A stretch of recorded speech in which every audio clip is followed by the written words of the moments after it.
Good morning, good morning, good morning. Wanted to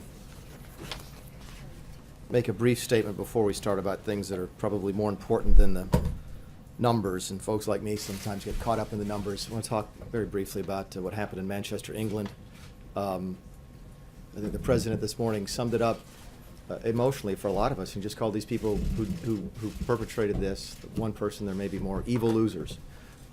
The president has I think Barron's 11 or 12.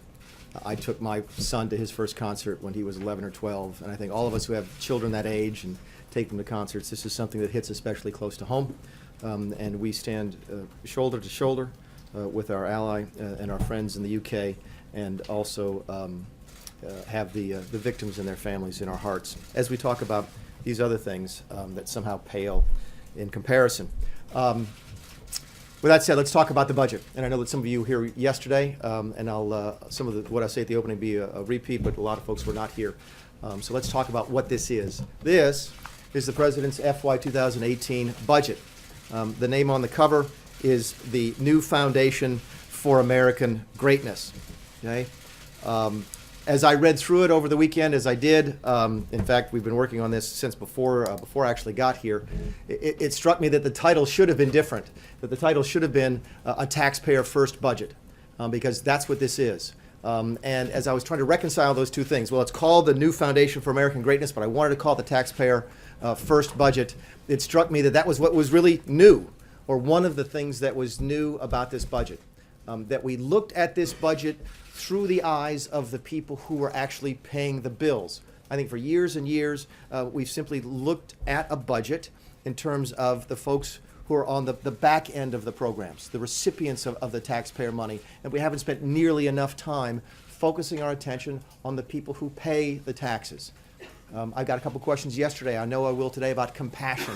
Compassion needs to be on both sides of that equation. Yes, you have to have compassion for folks who are receiving the federal funds, but also you have to have compassion for the folks who are paying it. And that is one of the things that is new about this president's budget. What else is new? It's new in that it balances for the first time in at least 10 years. The last time we looked, we couldn't find a President Obama budget that balanced ever. I think he tried a couple times to convince us that primary balance, which was balance without regard for interest payments on the debt, was balanced. We reject that. We get to an actual balance on this budget within the 10-year window. It begins to reduce the size of the debt relative to the size of the economy in year one. Okay? That's how important it was and is to this president to try and bring some fiscal discipline. Again, if you're looking through the perspective of the people who pay, you'd like to be able to tell them at some point in the foreseeable future, you're going to be able to balance. The previous administration completely gave up on that.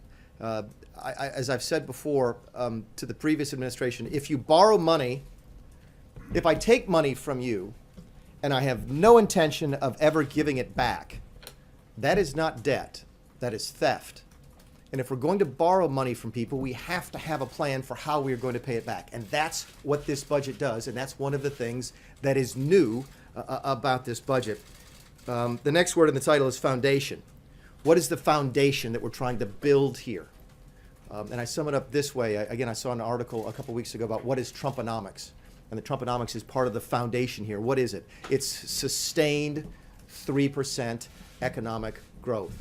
Everything that we do in this administration, every single time I am called into the Oval Office, whether it's on immigration policy, healthcare policy, tax reform policy, trade policy, budgets and spending, the focus is sustained 3% economic growth. We have been attacked stunningly by some folks on the left and even in the mainstream who say that that's an unreasonable assumption.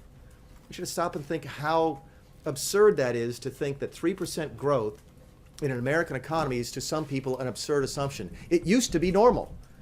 10 years ago, it was normal. In fact, it's been normal for the history of the country. I think the average over the 240 odd years that we've been a country has been over 3%. It's certainly been over 3% since World War II. The 1.9% growth rates that the previous administration assumed towards the end of their administration, and the 1.9% growth rates for the entire 10-year window that the CBO growth rates that the CBO assumes, the Congressional Budget Office assumes, are something we simply reject.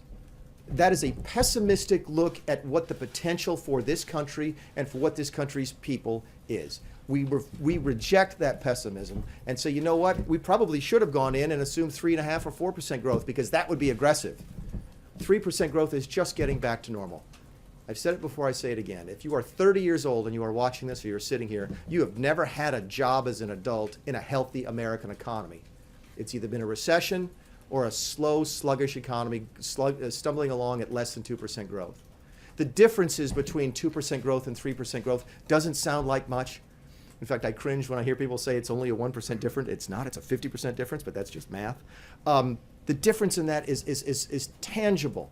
At 3% economic growth in a healthy American economy, if you don't like your job, you can quit because you know you can go get another job. If you get laid off, you know you can go off and start your own business. These are the opportunities that people have forgotten about. And these are the things, the optimism in the country, the dynamism in the country that the president is so eager to push back and to bring back to the country. It's what drives every one of our policies, especially when it comes to anything dealing with jobs and the economy. We will bring back 3% economic growth to this country, and those numbers are assumed in this budget. By the way, if you don't, the budget will never balance. If you assume 1.9% growth, my guess is you'll never see a balanced budget again. So we refuse to accept that that's the new normal in this country. 3% is the old normal.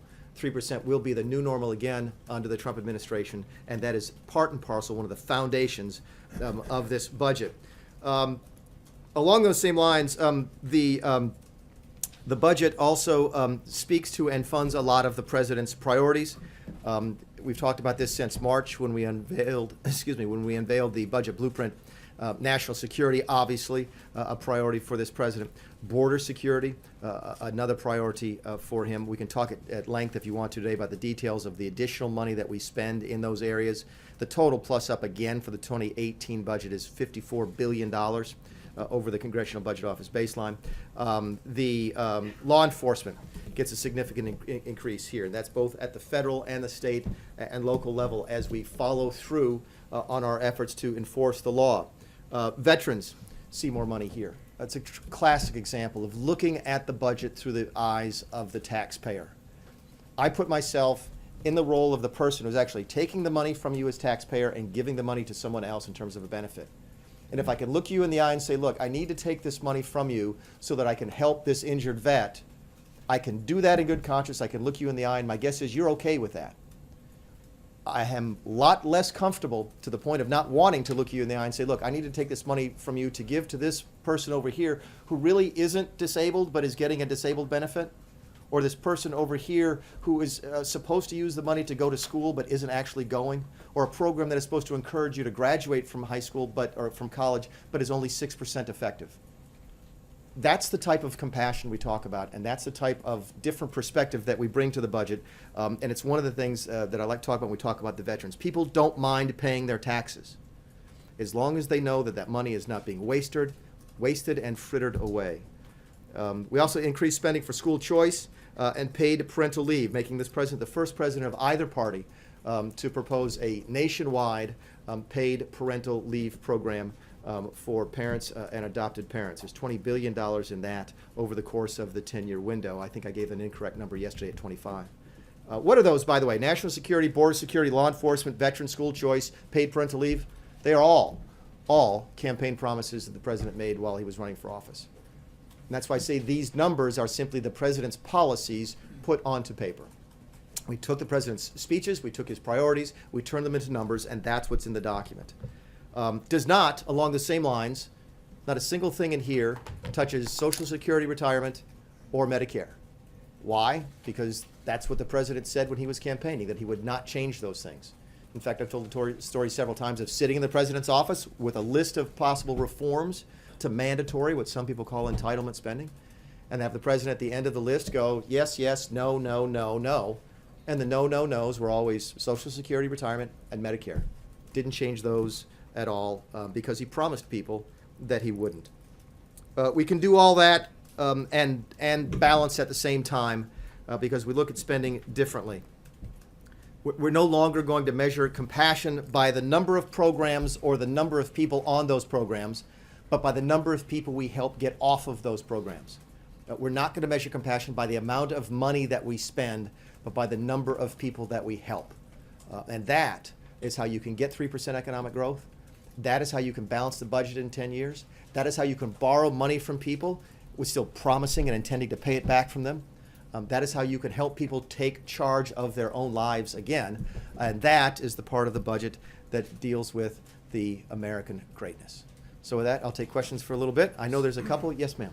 So President Trump sticking to his campaign promise not to touch Medicare or Social Security retirement benefits, but not Medicaid. So how does he intend to square that with his supporters? Yeah, a couple things about Medicaid. And this is one of my favorite stories to tell about Washington spending. Keeping in mind, and I know that y'all probably get this, but if you're watching this at home, in Washington, D.C., if you spent $100 last year on something, okay, and we spent $100 on it this year on that same thing, in Washington, people call that a cut. Okay, 100 last year, 100 this year. Y'all call it a cut. In fact, I've seen several occasions where we spent $100 last year and $102 this year, and many people will still call that a cut, because the budget is hardwired by the Congressional Budget Office to go up every single year. And if the Congressional Budget Office says we spent $100 last year and we're supposed to spend $106 this year, for a lot of people, anything less than 107 is a cut. In fact, I've actually heard 106 referred to as a freeze because it simply stays in line with the Congressional Budget Office. A classic example of how Washington speaks differently than the world back home. So a couple things about Medicaid. Okay? There are no Medicaid cuts in the terms of what ordinary human beings would refer to as a cut. We are not spending less money one year than we spent before. What we are doing is growing Medicaid more slowly over the 10-year budget window than the Congressional Budget Office says that we should or says that we will under current law. Why do we change it? We change it, and we change those growth rates in Medicaid spending because of the American Health Care Act, which this president does support. But we've said from the very beginning we support the House efforts. We're looking forward and are working right now with the Senate on working on what their health care bill would look like. But we support the American Health Care Act, and that does change Medicaid. How does it change it? And this is something that I don't think enough people are talking about. It makes it a lot better and a lot more able to deliver the necessary services to the people who need it. Here's how. Medicaid is funded in large part by the states. In fact, I was in the state legislature, and our second largest line item, I think, after K-12 education was Medicaid. And we would see this program come down from Washington with all these instructions on how to use it and say, goodness gracious, this won't work in South Carolina. We happen to think, for example, that Medicaid is designed for more of an urban poor population than a rural poor, as predominates in South Carolina. And we would ask them every single year, would ask them, the federal government, give us more control over how this money gets spent. We think we can do it better. We think we can either provide the same services to the same number of people cheaper, or we can provide better service to more people at the same amount of money if you let us do it better. And the federal government always said no. In the American Health Care Act, we say yes. And we give the governors and the state legislatures a lot more control over Medicaid. Everyone is interested in seeing the truly needy in their state and in our nation get the care that we promise them in Medicaid. But there's a better way to do it than under current law, which is Obamacare. We can also talk about what a failure that is. But there's a better way to do it, and that's what the American Health Care Act does. In the back, yes, sir. You mentioned the previous administration, the stagnant growth, and that the deficit has actually doubled since 2008, from about $10 trillion to $20 trillion. But a member of that administration, Larry Summers, today actually went on the attack. I'm curious how you would respond to his assessment of the budget. He called it simply ludicrous, and that the administration is double counting the tax cut and the benefit from growth. I did get a chance to just see the piece that Mr. Summers wrote on the way out the door. And I could, just, the ideas were rushing into my head what I might say to Larry if he were here. So if he's hiding in the back, now would be a good time for him to come out and identify himself. I went back and looked at some of the economic assumptions that the Obama administration made in its first couple of years. And I want to say on a couple of different occasions, their assumed growth rate was more than 4.5%. Keep in mind, this is the first administration in history, okay? It was the first decade, the first 8-year period in history not to have a 3% growth rate. Yet they were promising us 4.5% growth. So if Larry wants to talk about unreasonable assumptions, we talk about my 3% growth rate and his 4.5%, and we'll talk about who actually is closer to reality. Regarding the double counting, here's one of the things I think that a lot of folks have overlooked. And we did it on purpose because it's sort of hard to count this and you don't want to make too many assumptions. You have to make assumptions about a budget. You're talking about a document that will look 10 years into the future. So it's natural for both administrations from either party to make some assumptions. But one of the assumptions we didn't make was that we didn't close any of the tax gap. For those of you who aren't familiar with that, the tax gap is the amount of money that we should collect in taxes every single year, but don't.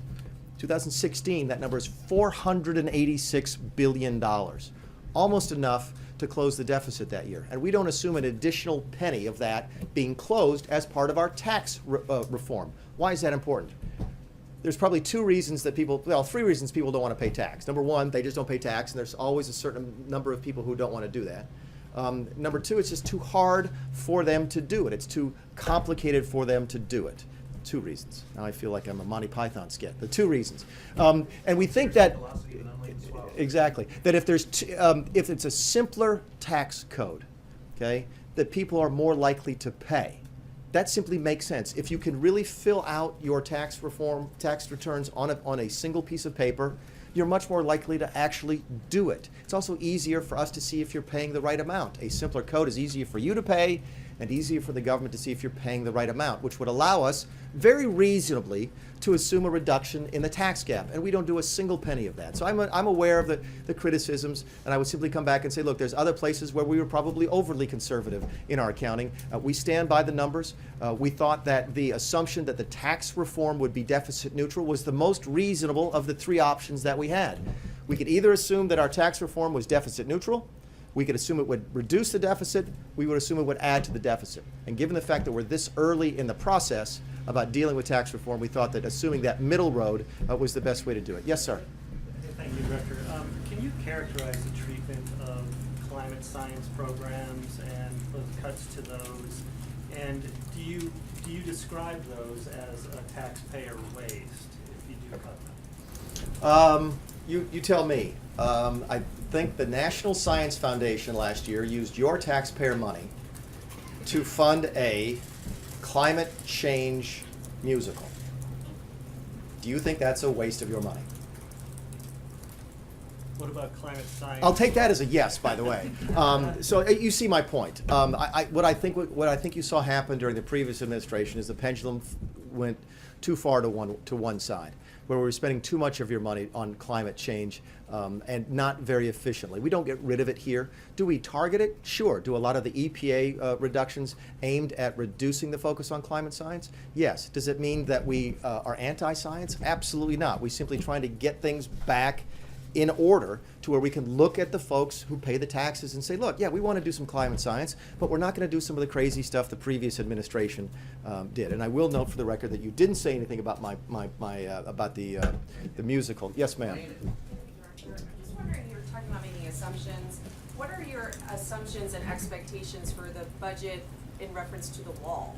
I mean, Congress really seems to have come on the record and say they're not in support of funding it. So what are your expectations? Well, some folks aren't in support of it. Some folks are very much in support of it. By the way, I did read something, and I was really disappointed yesterday. I don't know if there's anybody here from the folks who broke the embargo, but I thought there was only one. I don't think it was anybody here. Somebody did, but I read the article yesterday about how we supposedly dramatically reduced our request for the wall funding. It's not accurate. The 2017 request was $1.5 billion for border security and $3.0 billion in additional DHS funding, and the request in the proposal in the 2018 is 2.6 for border security, almost twice as much, and 4.5 for total DHS. Again, a much larger number than 2017. So I'm not really sure how the person got to that number. But let me address your question. We are absolutely dead serious about the wall.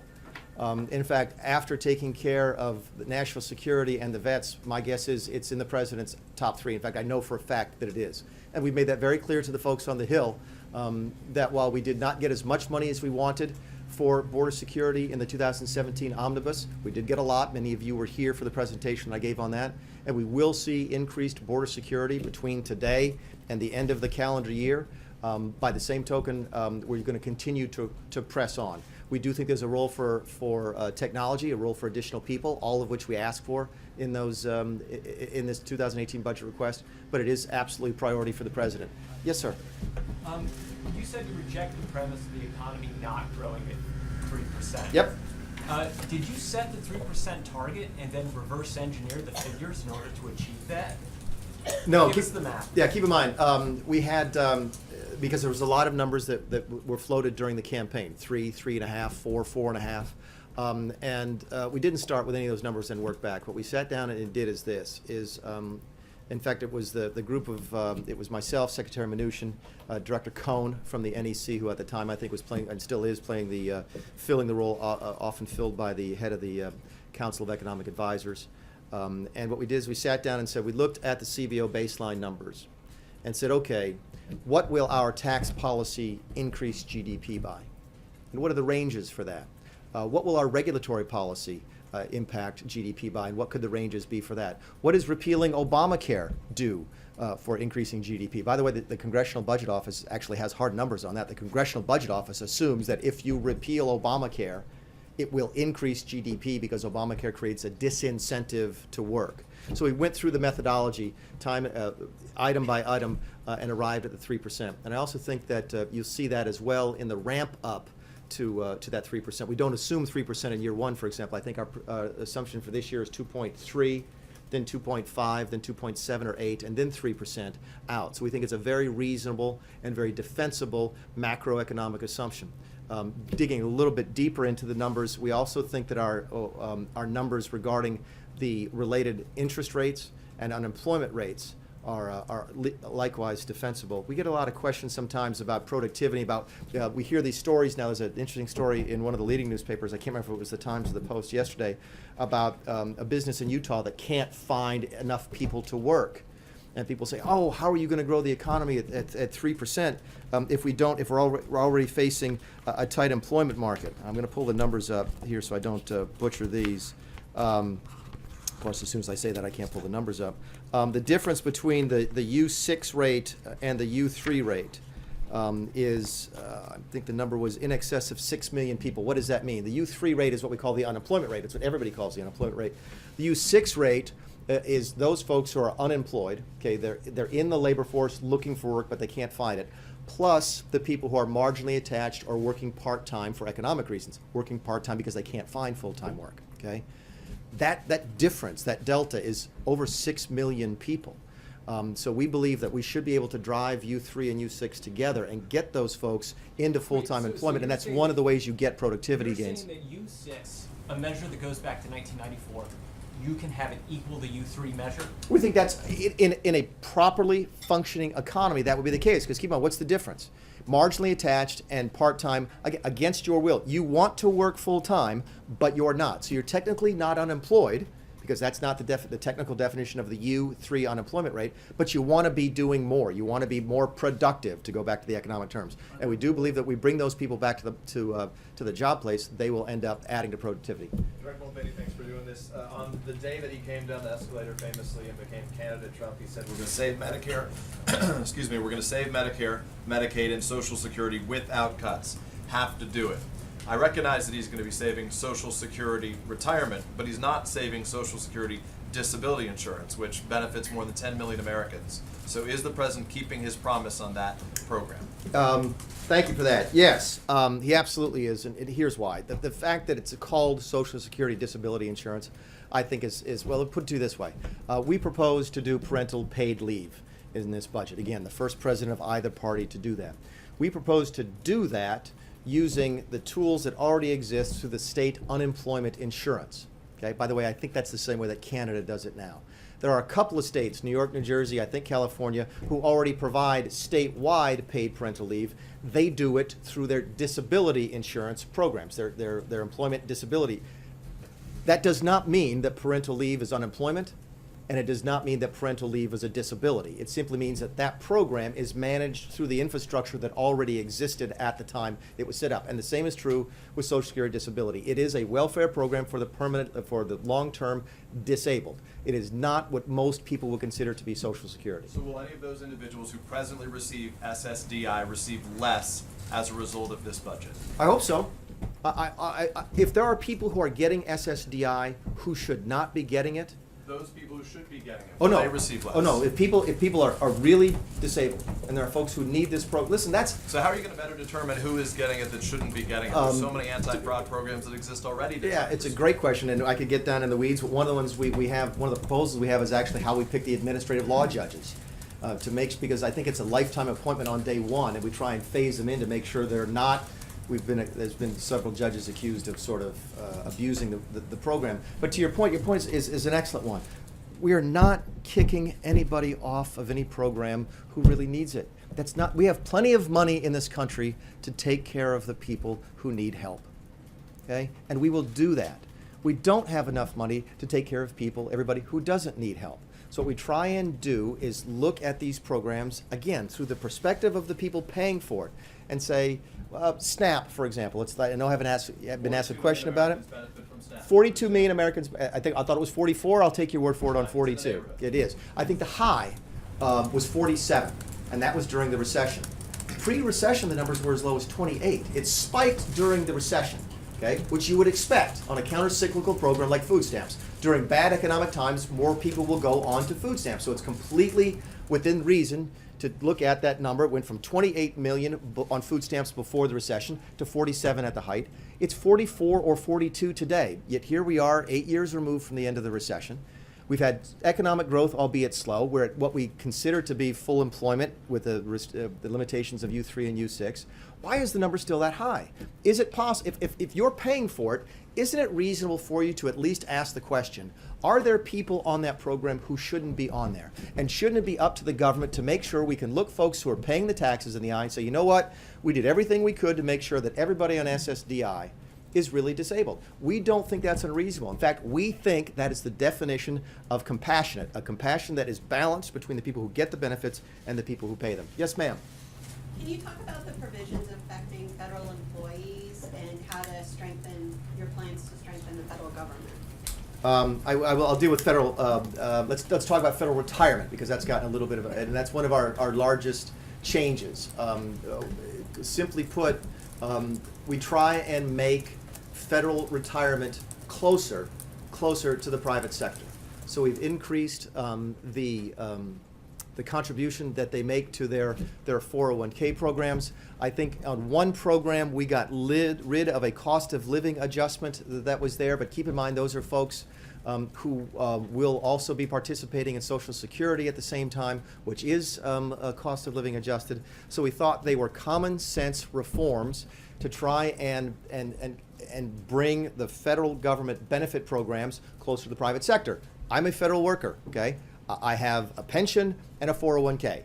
Raise your hand if you're in the private sector and you have a pension and a 401k. My guess is, oh, maybe one did. Did you really? In the back? Okay, all right. So no, she wanted to ask the next question. So we're simply trying to get some common sense back into that program.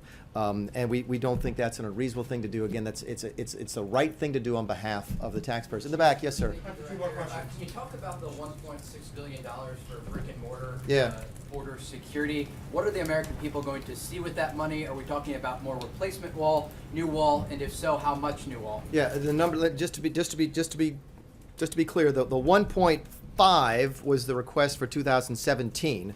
2.6 is the request for 2018, reflecting the fact that there are 12 months in 2018. There's only 5 months in 2017 when we were dealing with that.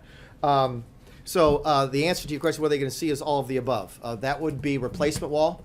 That would be new wall. That would be land acquisition. That would be infrastructure. Keep in mind, you don't automatically magically build a wall in the middle of nowhere. You have to build a road to get there. You often have to run utility services out to it if you're going to do lighting, for example. So it's all of the above, and part of the president's commitment. We haven't decided yet on the best kind of wall. I think we're going through a competition right now, and I think they're either 4 or 8, and I lose track of, depends on how you want to count it, different prototypes that are in the process of being designed and built right now as we try and figure out what the most appropriate type of wall is. And it's maybe all be, by the way, in fact, we fully expect that different barriers will serve best in different areas. Just a quick follow-up. Are you projecting out, a lot of this budget has to do with projections as many as 10 years out. Are you projecting out how much money you're going to need in the following years to complete the president's promise during the campaign? Yeah, we don't. The way this works, and it's a great question. Keep in mind that the federal budget is a budget in name only. It's really its own thing. I guess they called it a budget because they didn't know what else to call it. But it's got two big pieces to it. It has a spending proposal for the first year, okay, and that's where you get a good bit of detail. And then you have these policies and broader brush sort of approaches for the next years 2 through 10. So the answer to your question is yes, we get very specific in where we would spend at DHS money in 2018, but as you go further and further away, we get less specific. We do plug in numbers, for example, for DHS, but we don't say what number that would be for the wall. We'll take the last question. Yes, ma'am. Energy question for you. Okay. I wanted to ask about the SPR, the Strategic Petroleum Reserve. Yeah. And the proposal to sell off half of the stocks. Yeah.